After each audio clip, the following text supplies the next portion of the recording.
Soyez bénis frères et sœurs, bienvenue sur la chaîne Action Prophétique.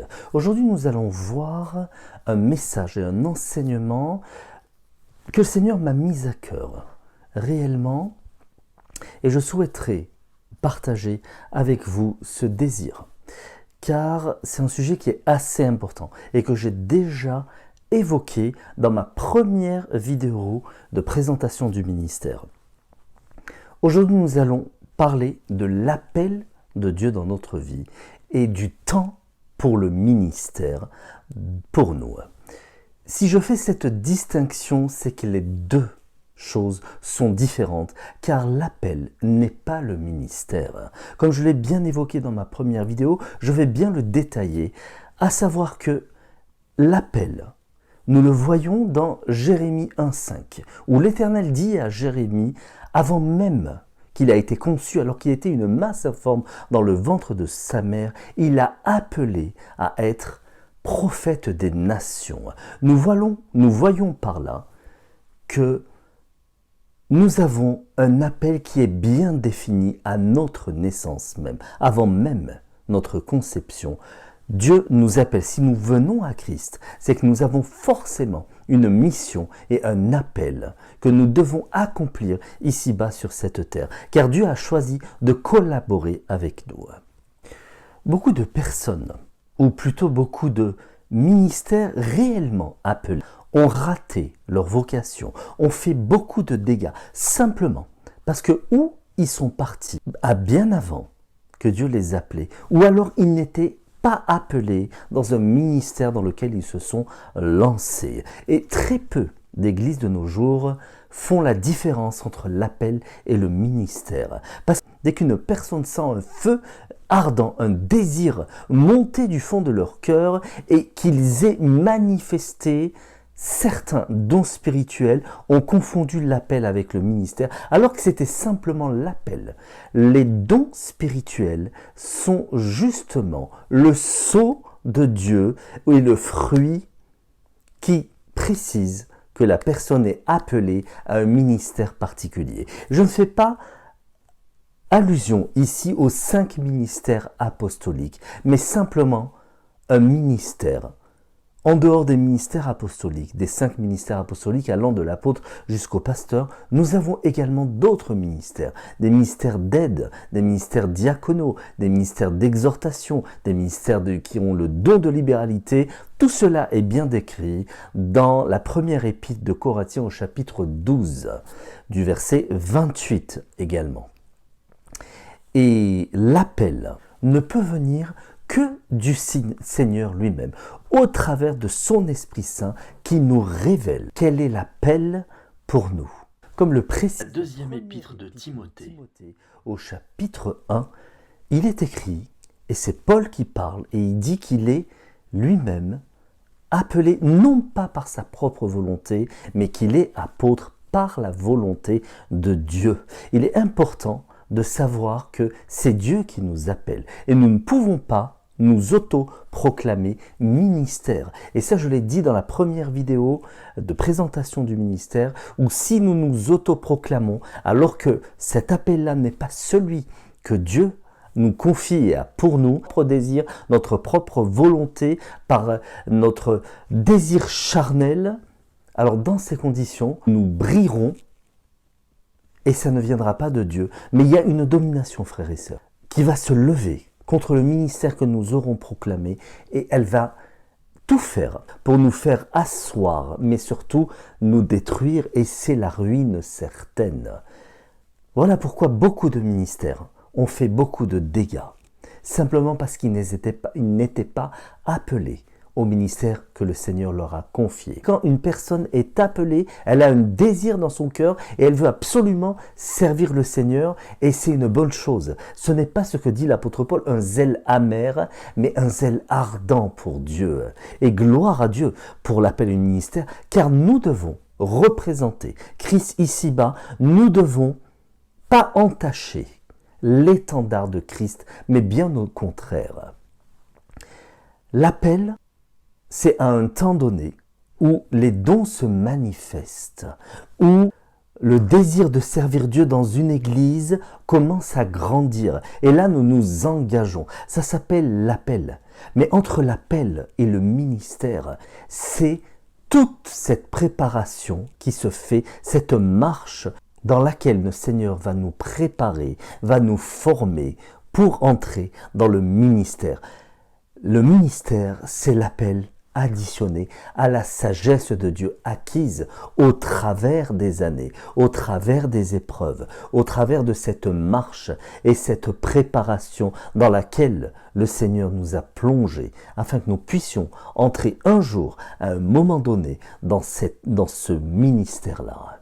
Parole de Dieu, nous voyons que dans le livre des Actes, en parlant de Philippe qui faisait partie des 7 personnes élues, nous voyons que Philippe a été diacre. Dans Actes 6, 3, il a été décrit comme un ministère diaconal. Il a été diacre, il servait aux tables. C'est à l'élection des 7, quand les apôtres ont dit qu'il n'était pas juste de servir aux tables et de délaisser, de négliger les affaires du Seigneur, de la parole de Dieu et de l'enseignement. Alors ils ont élu 7 personnes pour servir aux tables, ces personnes qui étaient remplies d'esprit et de sagesse.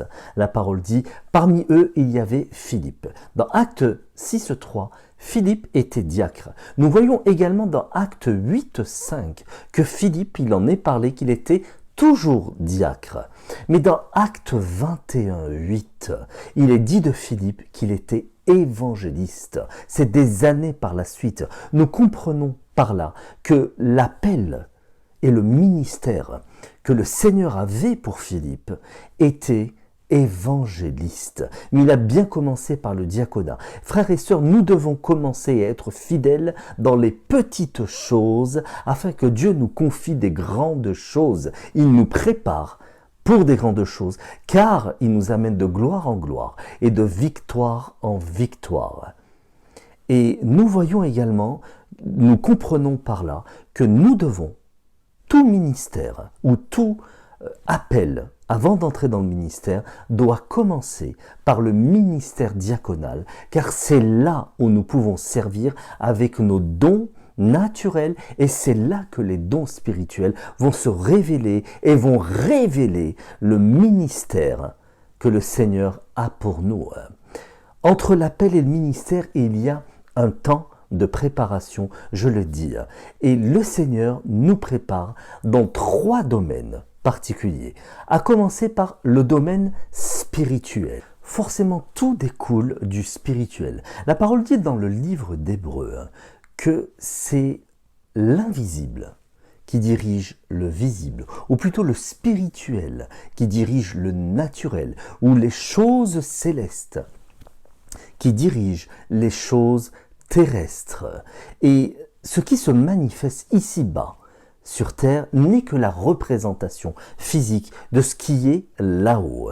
Et nous devons apprendre par cette relation profonde, encore une fois, la relation qui entre dans ce domaine-là, la relation personnelle, individuelle, profonde, intime avec l'Esprit de Dieu qui va nous permettre de découvrir l'appel. Sans relation, nous ne pouvons pas connaître l'appel de Dieu dans notre vie et nous ne pouvons pas entrer dans le ministère si nous ne sommes pas préparés par l'Esprit de Dieu, qui va nous mener à une maturité spirituelle qui sera acquise avec les années et à une sagesse de Dieu qui va s'installer et qui va nous permettre de supporter le poids du ministère une fois que nous serions entrés dans le ministère. Il est tellement important de se perfectionner, d'exceller, puisqu'il est le Dieu de l'excellence, dans le domaine spirituel. L'apôtre Jean dit dans 3 Jean 1,2 que « Bien-aimé, je souhaiterais que tu sois en bonne santé, que tu prospères à tous égards, tout comme prospère l'état de ton âme. » Nous ne pouvons pas être bien physiquement, naturellement, être bien dans notre peau si nous ne prospérons pas au niveau spirituel. La spiritualité est tellement importante, car le ministère, c'est le spirituel de Dieu qui va se manifester au travers de nous, par les dons spirituels, par la gloire de Dieu qui va se manifester et que nous ne serons que des canaux. Donc le domaine spirituel, c'est le premier domaine dans lequel le Seigneur nous prépare. Le but, c'est de pouvoir atteindre la maturité spirituelle. Frères et sœurs, beaucoup de personnes veulent le ministère, veulent être derrière une estrade, veulent briller, mais sans payer le prix. Nous voyons dans Matthieu 22, 14, où il est écrit que tous sont appelés, mais peu sont élus. Nous comprenons par ce verset-là que le ministère est lourd. Pour être ministère, frères et sœurs, il faut vraiment se débarrasser de tout ce qui nous empêche de servir Dieu complètement, entièrement et avec une joie profonde, car la parole dit que nous sommes joyeux dans notre activité si nous plongeons nos regards dans la parole de Dieu. La parole de Dieu est importante également, car Dieu nous prépare dans ce domaine. Le poids du ministère est lourd, frères et sœurs, car le ministère, c'est un long chemin de solitude. Le second domaine dans lequel le Seigneur nous prépare, c'est le domaine familial. Il est important, frères et sœurs, que nous soyons dans l'équilibre affectif. Je parle et je m'adresse à des couples tout comme à des célibataires. Le domaine affectif, il est important que nous soyons équilibrés dans ce domaine-là. D'où l'importance du choix du conjoint. Car oui, le Seigneur nous apporte une aide qui est semblable à nous. Mais il y a une chose également qu'il faut savoir. C'est que nous validons simplement le choix de Dieu dans notre vie par rapport au domaine du conjoint.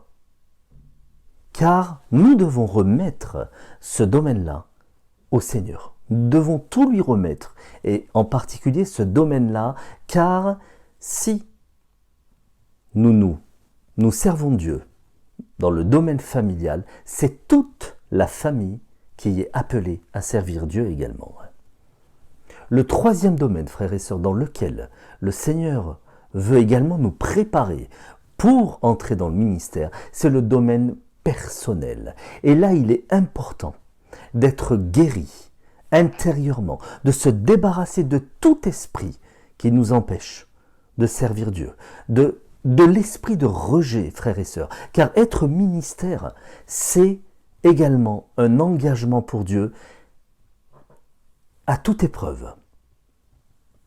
Quel que soit le prix, nous devons accepter d'être jugés.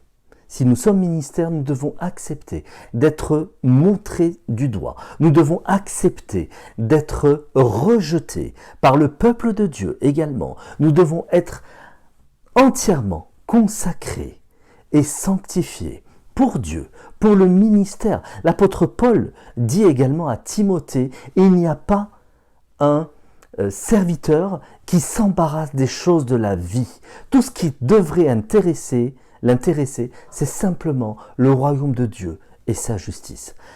Être ministère, c'est apprendre également à mourir à soi-même. Car le ministère, frères et sœurs, ce n'est pas pour nous. Le ministère, c'est pour les autres. Le ministère, c'est le servir et servir les autres. Ce n'est pas pour soi. Si nous sommes appelés et nous rentrons dans le ministère, c'est pour glorifier Dieu.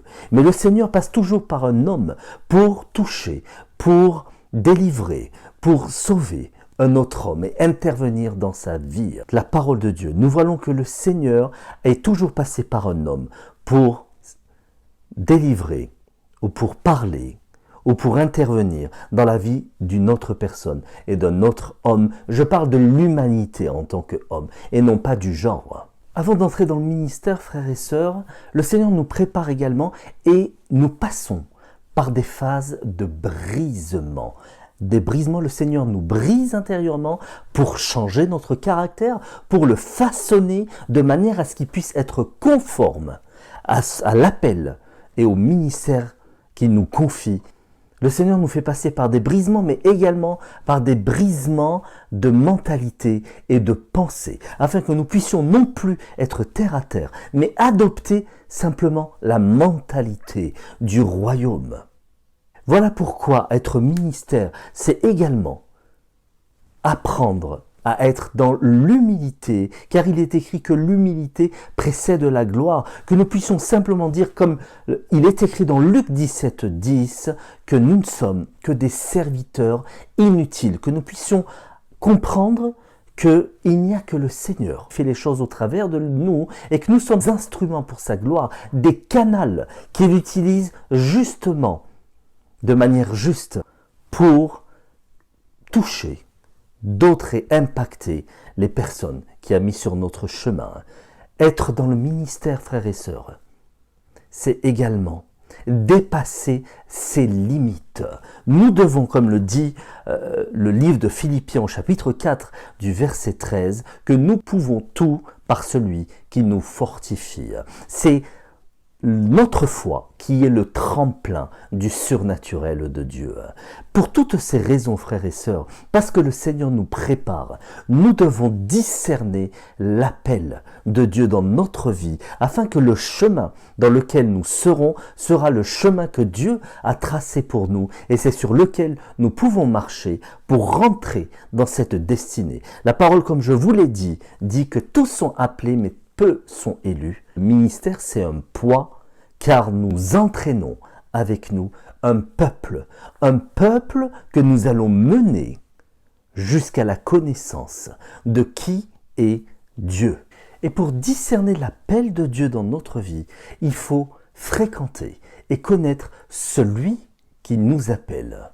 Et pour cela, frères et sœurs, dans la prière, dans la relation personnelle, comme je l'ai dit précédemment, ça va nous révéler quel est l'appel de Dieu pour notre vie, la dimension que Dieu a pour nous, qui est bien plus grande que celle que nous pensons.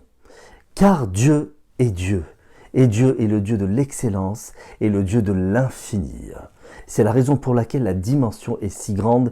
Par contre, le chemin, le Seigneur ne va pas nous le révéler, mais il va nous révéler une vision minimaliste de ce à quoi il nous appelle, au ministère qu'il nous confie et qu'il a choisi pour nous avant même notre conception, comme je l'ai dit préalablement. Il est important également, frères et sœurs, de savoir qu'il y a des ennemis à l'appel de Dieu dans notre vie. Il y a deux ennemis. Le premier, c'est l'orgueil. L'apôtre Paul le précise à Timothée qu'il souhaiterait que des personnes qui entrent dans le ministère, dans 1 Timothée au chapitre 3, il souhaiterait que ce ne soient pas des jeunes convertis de peur, que ces jeunes puissent s'enfler d'orgueil et qu'ils soient ou tombent sous le jugement du diable. Donc l'orgueil, frères et sœurs, précède la chute. Et l'apôtre Paul le dit bien à Timothée, de ne pas prendre des jeunes convertis et de ne pas les lancer dans le ministère afin qu'ils ne chutent pas. Le second ennemi de l'appel, frères et sœurs, c'est la crainte. Et ce même Paul dit à Timothée, dans 2 Timothée 1,7, il lui dit que nous n'avons pas reçu un esprit de timidité ou de crainte, mais un esprit de force, d'amour, de sagesse et de puissance, qui est l'Esprit de Dieu, qui est sa part par excellence qui nous a été donnée, afin que nous puissions avoir un zèle et une sainte audace pour le ministère, car c'est au travers du Saint-Esprit que nous pouvons agir, et sans lui, nous ne pouvons rien faire.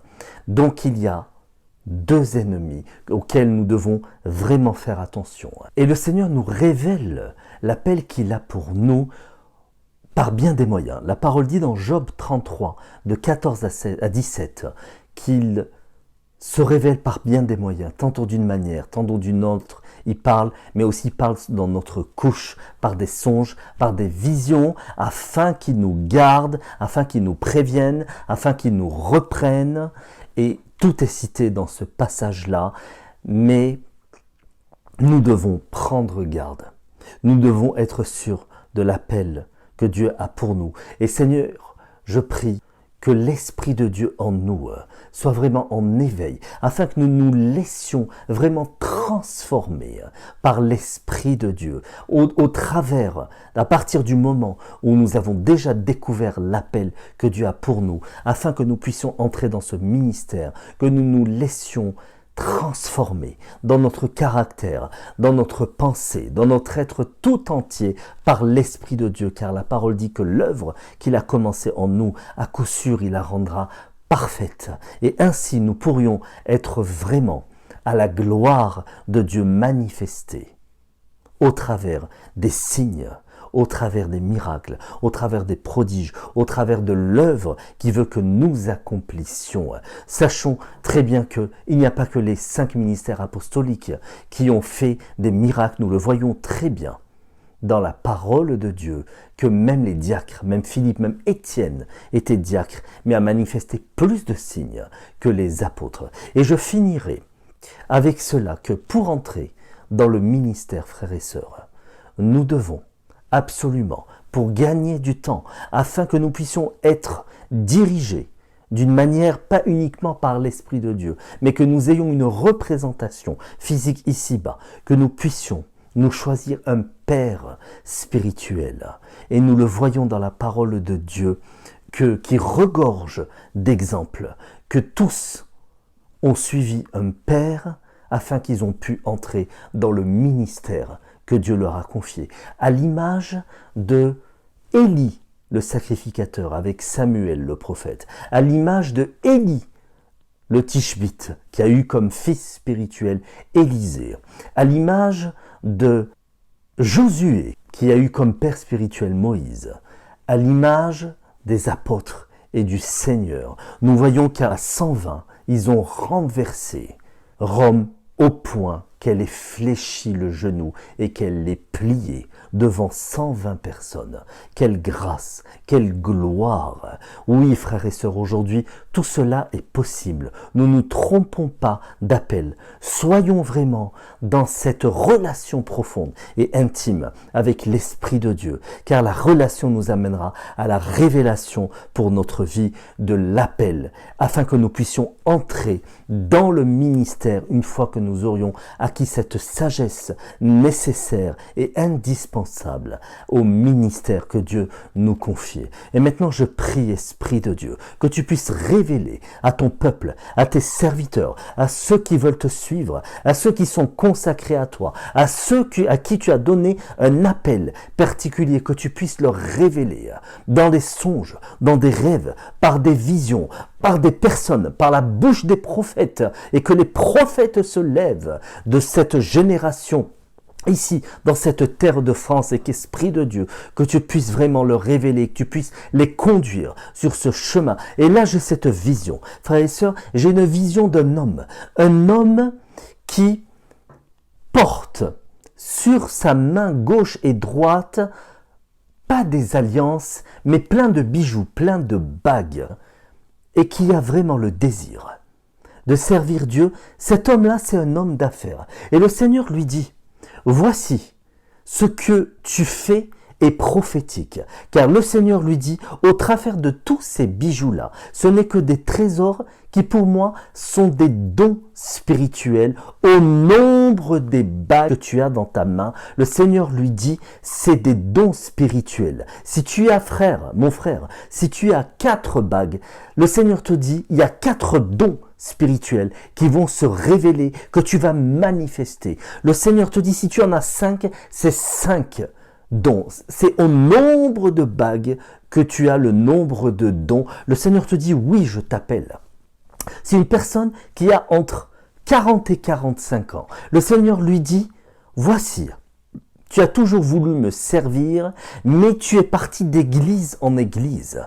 Et le Seigneur te dit, ne te dis pas que c'était un échec, car oui, tu n'es pas encore rentré dans le ministère, mais le Seigneur te dit, suis simplement ma voix, écoute mon esprit, sois en relation avec moi, et tu verras que je t'enverrai un homme qui va te oindre, car ce jour-là, tu seras prêt pour le ministère que j'ai prévu pour toi, car au travers des dons, le Seigneur te dit, le ministère t'est révélé et tu vas y entrer par ma propre volonté, non pas par ta volonté humaine, mais par la propre volonté de Dieu, tu y rentreras, car le Seigneur veut t'utiliser avec puissance, mon frère. Je bénis le Seigneur pour cette parole. N'hésite pas à m'écrire dans les commentaires celui qui est concerné par cette parole. Merci Seigneur, je te prie vraiment, Esprit de Dieu, maintenant, révèle encore des choses à ton peuple, révèle encore des choses à tes servantes. Là, j'ai une vision également pour une sœur qui fait partie d'un groupe de prière. Le Seigneur te dit, ma sœur, oui, tu as le don de prière. J'ai mis en toi ce don et je t'appelle à l'idée, le groupe, et à être une leader dans la prière. Le Seigneur te dit, il n'y a pas que la prière qui est un don, mais tu as également un don d'exhortation, car le Seigneur te dit, oui, tu as le don de prière parce que tu pries pour les gens, mais également tu les exhortes. Et le Seigneur te dit, au travers de l'exhortation, au travers de l'édification dans les paroles qu'il t'a mises dans ta bouche, le Seigneur te dit, ça va se transformer en prophétie. Le Seigneur te dit, cette parole est certaine, car le don de prophétie est en toi, selon ce qui est écrit que tous prophétisent. Le Seigneur te dit, voici, tu vas finir par prophétiser, car tu es encore en préparation. C'est un don qui va ressortir, et le Seigneur te dit, tu es charismatique. Chasse de ta pensée uniquement ces enseignements qui te disent simplement d'exhorter, d'édifier, mais de consoler, mais de ne pas être dans le charismatique. Le Seigneur te dit, je t'appelle à manifester ce don de prophétie. Alléluia Seigneur, je vous bénis frères et sœurs au nom de Jésus et je vous dis à très bientôt dans une prochaine vidéo. Encore plus de feu et de zèle pour Dieu. Au nom de Jésus, je vous remets entre les mains du Seigneur. Amen.